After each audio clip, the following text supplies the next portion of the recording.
नुपुर, आप बहस में नहीं थी, लेकिन मैंने मौलाना कादरी से पूछा कि भाई हिना खान के बारे में आप क्या कहेंगे, तो कादरी साहब ने कहा कि भाई सोशल मीडिया में तो गाली गलौज चलती रहती है। दूसरी बात बोला, आपके न्यूज नेशन के भी पेज पर वो है बहुत सारी गाली गलौज होती है। मैंने यही सवाल इरफान से पूछा, तो इरफान ने कहा कि नवीन को चूंकि गिरफ्तार नहीं किया गया था, आपने देखिए इसको तुरंत गिरफ्तार कर लिया। सवाल क्या, और उन्होंने ये भी बताया कि बेंगलुरु पुलिस ने कहा था कि हम नवीन को गिरफ्तार नहीं करेंगे। मुझे बताइए नुपुर, ये सोच क्या कहती है? नवीन ने भी किस के चलते हुए जो कहा लिखा वो कहा, जरा आप बात की तय तक चाहिए, पहले एक्शन पे जाइए, रिएक्शन पे नहीं। और अगर रही बात रिएक्शन की, और जो लोग कह रहे हैं कि सोशल मीडिया पे गाली गलौज चलती रहती है, तो कैसा लगेगा जो देश भर, जो दुनिया भर में 50 एक इस्लामिक देश है जहां पे ईश्वर निंदा या ब्लास्फेमी कानून किस तरीके का चलता है। अगर उस इस्लामी देश के ईश्वर निंदा कानून को अगर हम भारतवर्ष के अंदर लागू करने लगेंगे, तो लगा लीजिएगा हीर खान या सना उर्फ सना, इनका क्या हर्ष होगा बताइए जरा मुझे दीपक जी।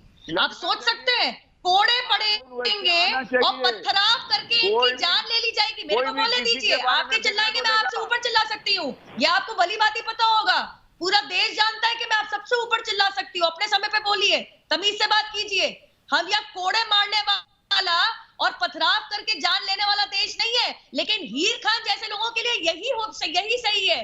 क्या सोच के इन्होंने गाली गलौज वाला वीडियो डाला? और आपने बिल्कुल सही कहा कि नवीन ने जिस वजह से कहा था उसकी तय का तो कोई जाने को तैयार नहीं है। बैंगलोर में उसके बाद क्या हुआ, इसके बारे में तो बात कीजिए। किस तरीके से नैरेटिव को स्पिन करने की कोशिश की दीपक जी, ये हाथ पकड़ के ह्यूमन चेन बनाई थी, पीसफुल ने ह्यूमन चेन बनाई थी। क्या आपने वीडियो नहीं सुना? उसके अंदर ऑडियो साफ है, कहता है अरे इसको सोशल मीडिया पे अपलोड कर लो, दिखना चाहिए कि हम अच्छे लोग हैं। क्या बकवास है ये? अब आप लगा लीजिए कि जो बैंगलोर में हो, अगर वैसे ही यहाँ की जनता अगर भड़कने लगेगी तो देश का क्या हर्ष होगा। शायद आप ये लोग यही चाहते हैं, क्योंकि जाकिर नायक ने हाल ही में कहा है कि भारतवर्ष के अंदर 60% भी हिंदू नहीं है। लगभग आप सुन लीजिए क्या कहा है, 250 से 300 मिलियन यहाँ पे जो आबादी है वो मुसलमानों की है। साथ में दलित मिला लो, क्योंकि जाकिर नायक को लगता है कि दलित हिंदू नहीं है। बाकी माइनॉरिटी मिलवा लो, फिर सोचो किस तरीके की फोर्स बनेगी। एक बिल्कुल बीजेपी की विपक्षी पार्टी को सपोर्ट करो, नहीं तो मुसलमान की पार्टी बनाओ।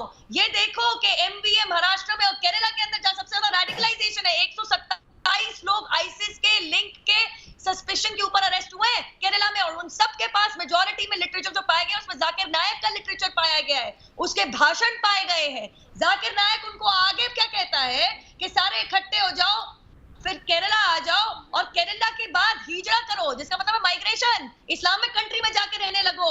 अरे भाई, आज तेरा मलेशिया में रहना इतना मुश्किल हो रहा है, तू अपने आप को इतना होशियार समझ रहा है, एक दिन ऐसा आएगा कोई देश तुझे नहीं अपनाएगा और तू वही होगा सलाखों के पीछे जहां तेरी असल जगह है।